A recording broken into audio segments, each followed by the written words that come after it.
Welcome to another edition of Jamaica Magazine. I am Theodore Henry. COVID-19 cases continue to increase significantly each week. In response, government has amplified measures to mitigate its spread. Continue to do your part as we work to make a healthier Jamaica.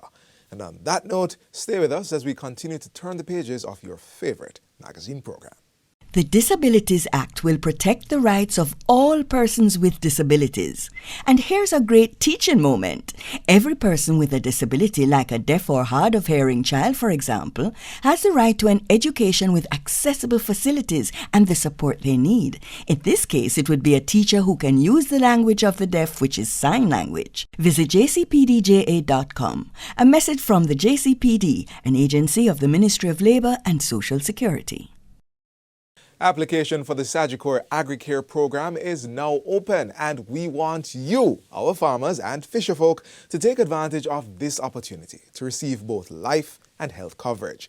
If you're still not clear on the program, this week on Get the Facts, learn more about it from Agriculture and Fisheries Minister Floyd Green.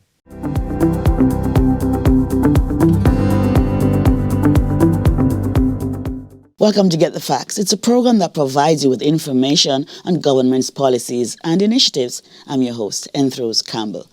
Now, today we'll be talking about insurance for farmers and fisherfolks, and our resource person is no other than the Minister of Agriculture and Fisheries, the Honourable Floyd Green. Minister Green, welcome to the program. Thank you. Happy to be here. Good, we're so happy to have you. So, you've participated in a virtual launch of this insurance, and you spoke about it in Parliament on last Tuesday. Yes. Give us some background to this initiative, sir. Well, one of the things on becoming minister is that you look across the space and say, what are some of the long-standing challenges that our farmers and fisherfolk have faced? And we've identified that as just an exclusion from a lot of our financial services. And in October last year, I started a listening tour where we went from parish to parish, listened to the farmers, asked them what are their issues, and a lot of them said it was too hard for them to access basic health insurance, life insurance, and as such. So when they're faced with these crises, unfortunately, oftentimes they're ill-prepared because they weren't able to make provisions beforehand. And coming from a rural constituency, Southwest St. Elizabeth, and interacting with my farmers and my fisher folks, I saw firsthand, especially with families, when there's death in the family and then the family is called upon to bear the burden of those expenses, it is difficult. Mm-hmm. So we identified as a priority to try to get our private sector to really come forward and answer our call and implement a program of insurance that was accessible and affordable for our fisher folks. And thankfully, we put the call out there. We asked private sector to come forward. In fact, we engaged them directly. I had my team call them up and say, what can you do? Come and meet with us. Let's talk about it. And I'm very happy that Agricare answered the call, and we now have the Agricare Agricare plan. Agricare, good job. So who can benefit? Well, you have to be a registered farmer or fisher folk.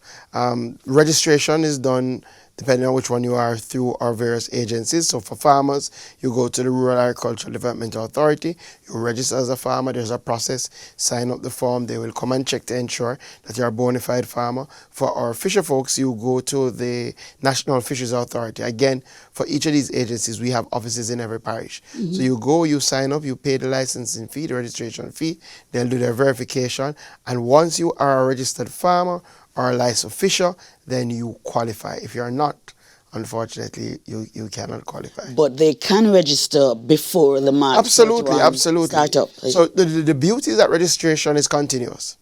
And I would encourage all my farmers and my fishers, if you're not registered now, go out and register. And once you are a registered person, then you qualify. Okay, where can they go to get registered? So they can go to the parish offices. So again, in every parish you have a RADA office. Most of our farmers know where to find it, and you can go online, you can type in RADA, you can see where offices are, or in the phone book, or you can give us a call. With the National Fisheries Authority, it's the same approach. In every single parish, we have a National Fisheries Authority office. People used to refer to it as fisheries or fisheries division. Same thing. Go, somebody's there who can help you sign up. Okay, what's the stats like now? How many farmers do we have, and how many are already registered? We have, well, what we have numbers are for registered farmers. Yes. So we currently have about 220,000 registered farmers. And for our fishers, we have about 26,000 registered fishers. So those who are not in the loop, please come in. Right.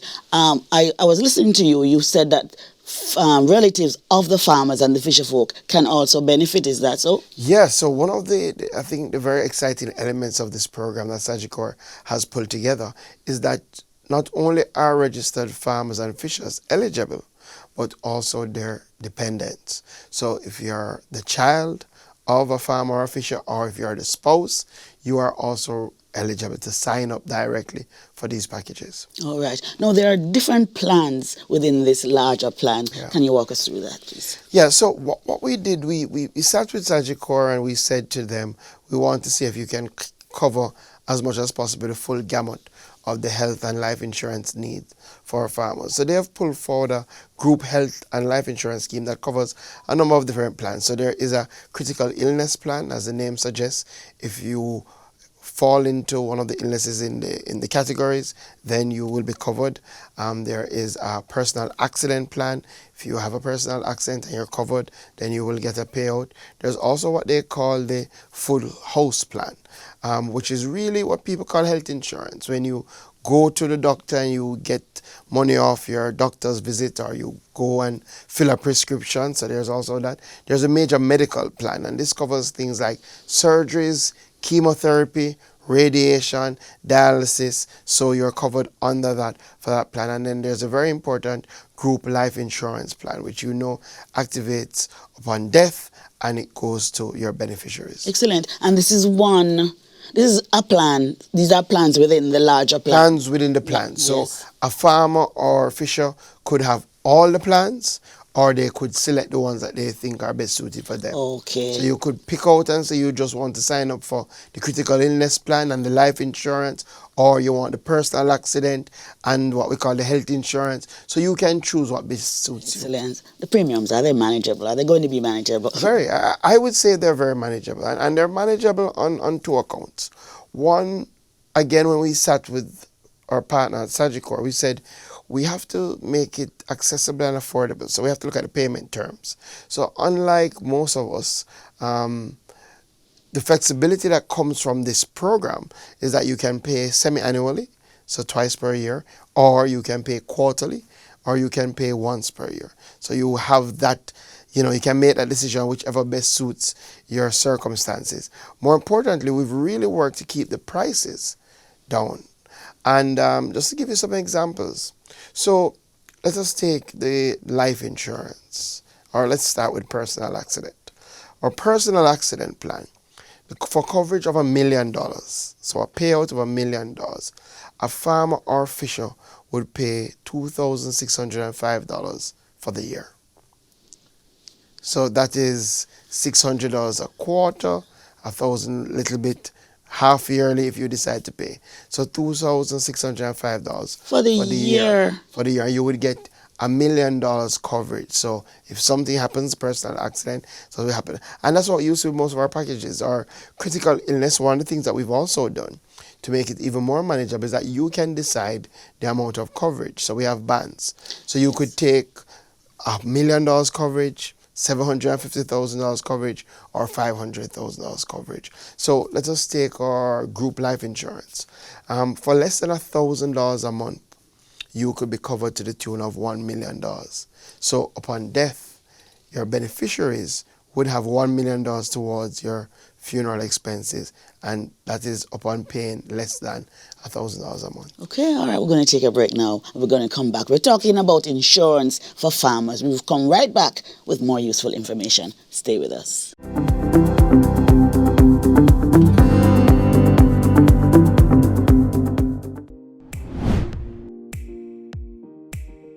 The Forestry Department is leading the implementation of the National Tree Planting Initiative, which seeks to plant 3 million trees in 3 years, one for each Jamaican plus a little extra for good measure.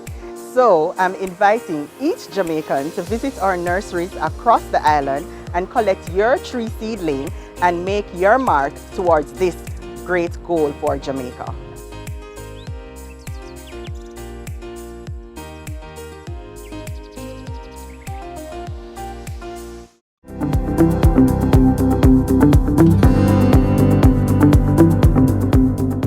Welcome back to Get the Facts. We're talking about health and life insurance coverage for farmers and fisherfolk with the Minister of Agriculture and Fisheries, the Honourable Floyd Green. Minister, tell us about Sagicor's role in this initiative. Well, I think probably the best part of this initiative is that it's a fully private sector-led initiative. In other words, Sagicor is doing this program. Sagicor provides the coverage.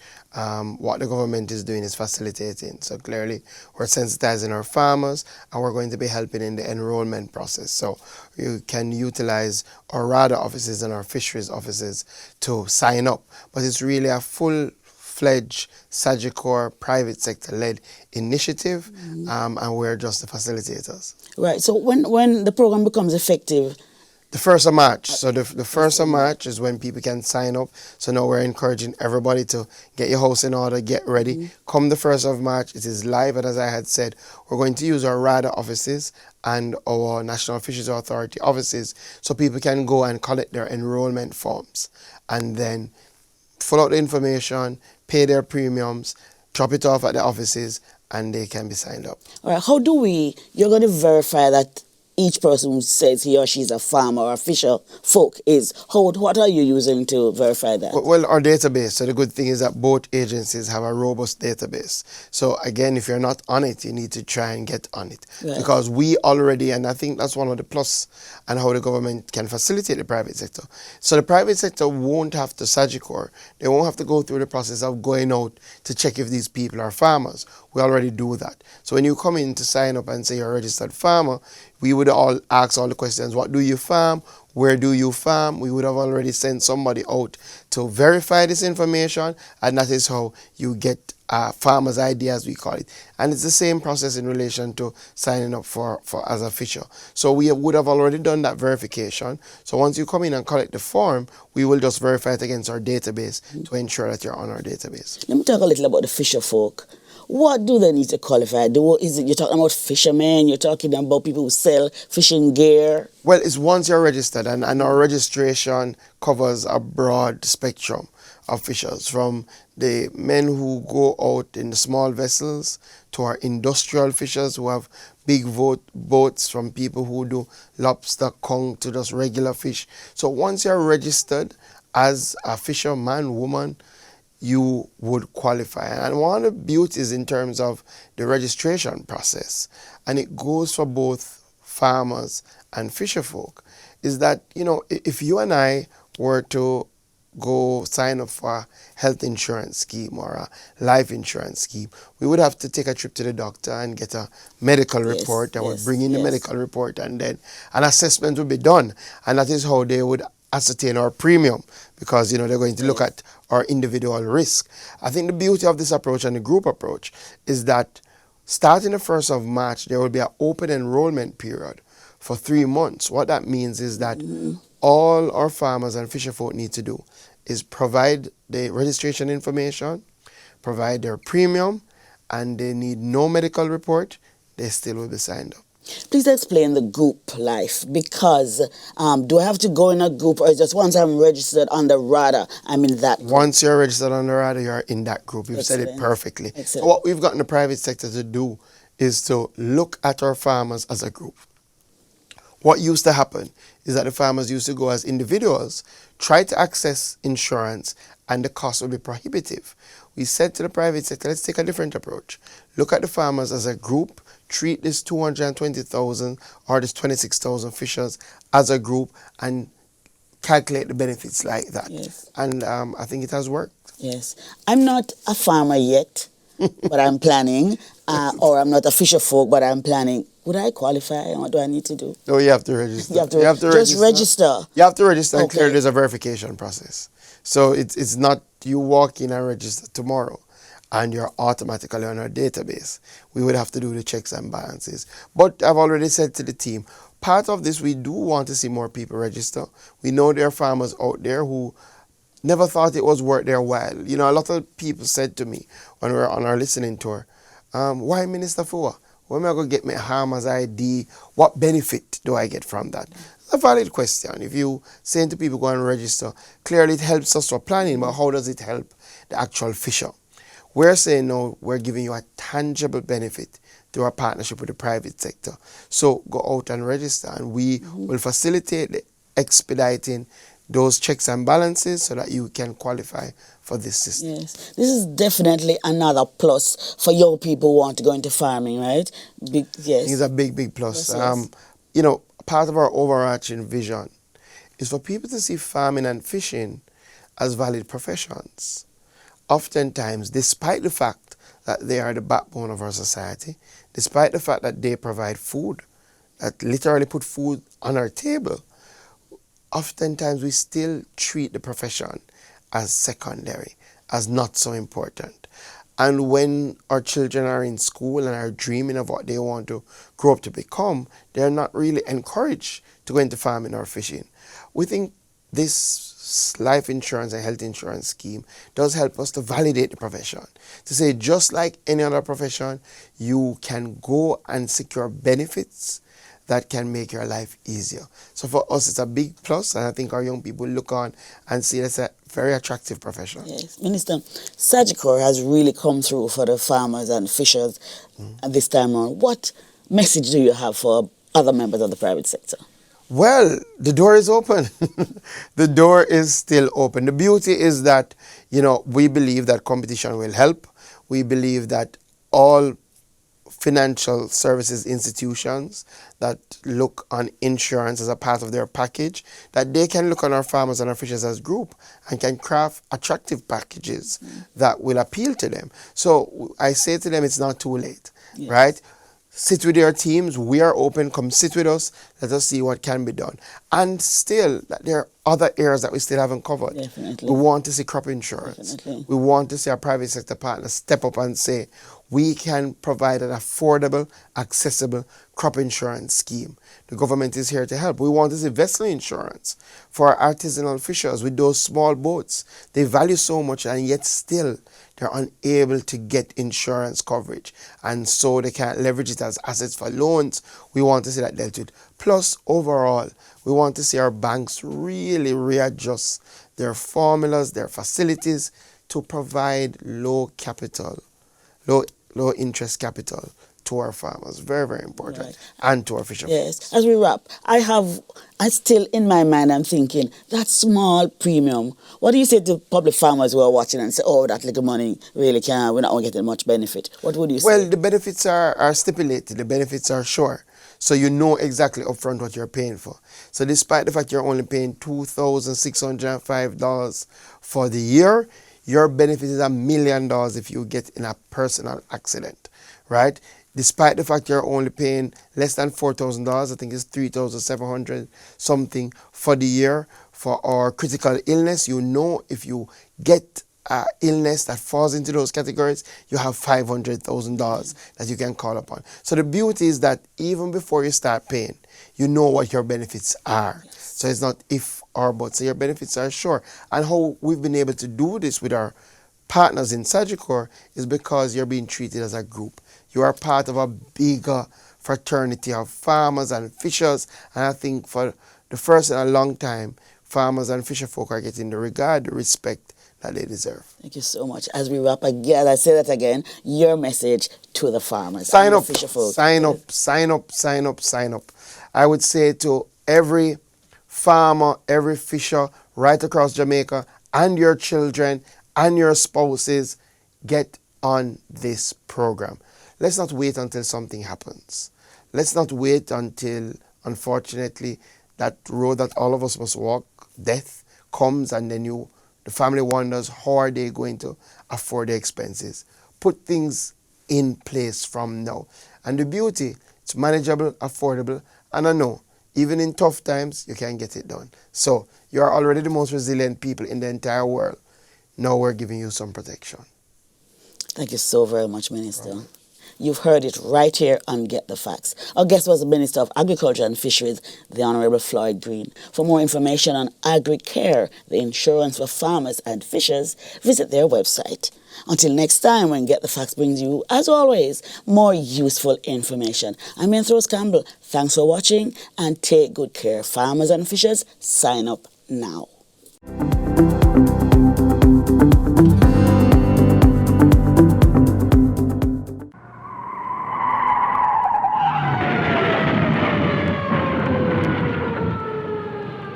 Each time you're not paying full attention to the road environment, the greater your chances of getting in a crash like that.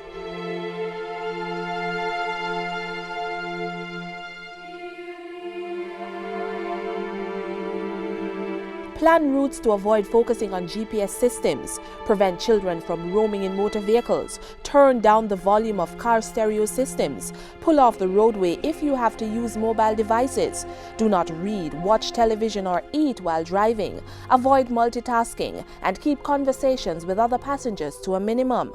Whether you walk, ride or drive, avoid potentially fatal distractions. Tomorrow, March 8th, is being observed as Women's Day under the theme, Women in Leadership, Achieving an Equal Future in a COVID-19 World. So we're starting things off early here on Jamaica Magazine, showcasing woman farmer Liz Levy, who has been making her mark on agriculture. I got into farming because my hobby was gardening. I was nuts about plants, flowers. So it was kind of a natural area to look for when I was looking for something to do. I started in an area that didn't have water, so I was not able to irrigate. And with climate change, it made things really, really unpredictable, very risky, and just difficult. So I don't consider myself as having really started farming until I moved into this agro park, where I was able to irrigate and do things in an optimal way.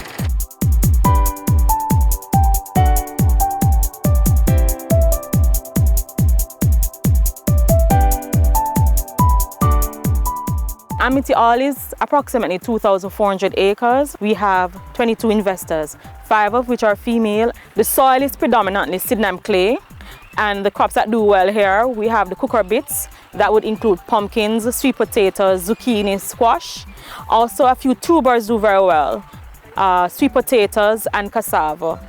Those crops do very well. We also have a lot of farmers who have gone into the Scotch bonnet pepper and they're also doing very well. Once we manage the water application with the type of soil that we have and give proper nutrition, these crops do very well. Life has been a learning experience primarily because of the Sydenham clay, but I don't know if that's particular to this park. I think anywhere that you go, you have to learn to work with what you have. So it's been a learning experience, and but one good thing about it is that you see the rewards at the end of the day because you're able to irrigate or fertigate, which is fertilizing through the irrigation system. So you're getting closer. I see myself inching closer and closer to the point where I'll get optimal yields, which is what every farmer wants. Everything that I produce goes to food processors. And the particular processor that I sell to, 90% of their output is exported. So I like to think that I'm a part of that whole chain that is earning foreign exchange for the country. I plant only hot peppers. I'm trying this year to try and stretch myself and learn other things. So I'm hoping on the boundaries I've created little areas where I'm going to do some experimentation. But for now, I'm only doing hot peppers and specifically Scotch bonnet. I've set myself the challenge of trying to master that because of the 2 types that we grow here in Jamaica. That definitely is the most demanding one. So still going up the learning curve. I think the reason why I settled on peppers is because you can sell it. You don't have to scratch your head and wonder where you're going to sell it. Because most of the processors have back orders, export orders. And in fact, we've found ourselves in the situation in Jamaica where processors have to import pepper mash. So you will never ever have a problem selling your product. If you never went to farm school, if you don't really have experience, try to get into a situation where people are readily accessible to give you that encouragement, not just advice, technical advice, but also encouragement, because sometimes you may go through a little period where you feel wow, is this really worth it? And that support is valuable. But that's one thing. In terms of practical advice, don't go anywhere without water. Just don't go anywhere without water. That's the mistake I made. And the second thing is try to farm reasonably close to where you live. Another mistake that I made, because how often you go to your farm, the hours you put in, it shows. The further away you live, you try and cut corners here and cut corners there, and it will show. When you come to Amityville, there are a few things. There are things here that can help to foster your production. One, we have a team of stakeholders working together to cater to your needs. We have the RAD extension officers, we have the persons from NIC, we have the team from AIC. We also have a group of farmers that are willing to work together to help to move the produce not from the ground to the plate.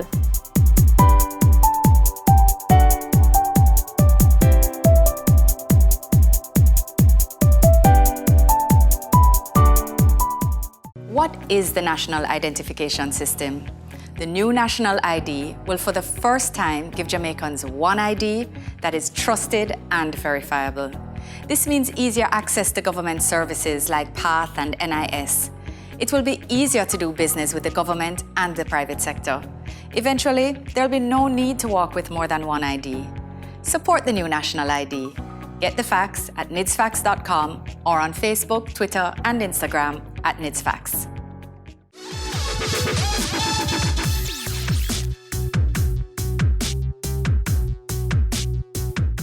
Being depressed is no joke, and if you find that you are, then you need to seek help.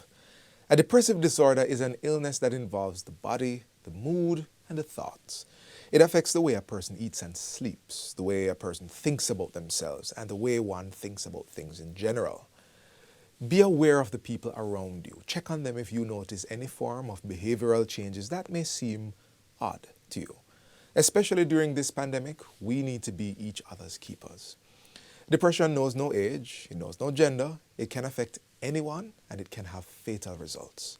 If you or anyone you know is depressed, you need to get help, whether it be medical or therapeutic.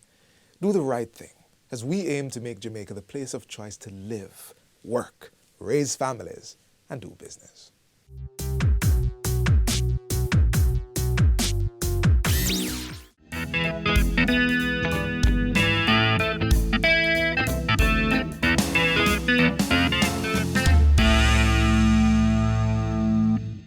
This is where the magazine ends for today, but if you would like to see more content like this, then visit our YouTube page. We also have all the latest news and updates on our social media pages and our website, jis.gov.jm. On behalf of the entire production crew, I am Theodore Henry. Thanks for watching.